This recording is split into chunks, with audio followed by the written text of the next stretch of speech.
രാവിലെ പതുപോലെ മോനെ അംഗൻവാടി കൊണ്ടാക്കാൻ വേണ്ടിയിട്ട് ഞാനും ചേട്ടനോട് വന്നതാ.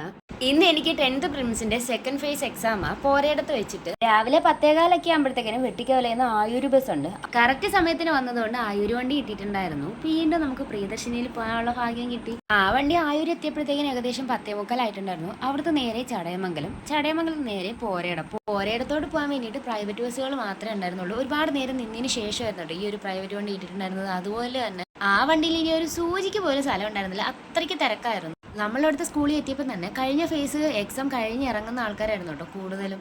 പിന്നെ കുറേ നേരം കഴിഞ്ഞതിന് ശേഷം നമ്മൾ എക്സാം സെൻറ്ററിൽ കയറിയിട്ടുണ്ടായിരുന്നു. അവിടുന്ന് ഫുഡൊക്കെ കഴിച്ച് നമ്മൾ സമാധാനത്തോടെ ക്ലാസ്സുകളിൽ പോയിരുന്ന സമയത്തായിരുന്നു സൈനൊക്കെ ഇട്ടുകൊണ്ടിരുന്നപ്പോഴാണ് കേട്ടോ അനൗൺസ് ചെയ്യുന്നത് എക്സാം ക്യാൻസൽ ആയെന്ന്. ഒരുപാട് സങ്കടം തോന്നി. ഒരുപാട് കഷ്ടപ്പെട്ട് വരുന്ന ആൾക്കാരായിരുന്നു ഇതിനകത്ത് മെജോറിറ്റി. പിന്നെ ഇതുപോലെ തന്നെ ഇടിച്ച് തള്ളി നമ്മൾ തിരിച്ചു വന്നിട്ടുണ്ടായിരുന്നു. രാവിലെ മോനെ അംഗൻവാടി കൊണ്ടാക്കിയപ്പോഴേ ടീച്ചർ പറഞ്ഞിട്ടുണ്ടായിരുന്നു വൈകിട്ടൊരു മീറ്റിംഗ് ഉണ്ടെന്ന്. എന്തായാലും എക്സാമോ നടന്നില്ല, എന്നാൽ പിന്നെ മീറ്റിംഗ് എങ്കിലും പങ്കെടുക്കാന്ന് വിചാരിച്ച് അവിടെ പോയിട്ടുണ്ടായിരുന്നു. അപ്പോൾ ഇന്നത്തെ വീഡിയോ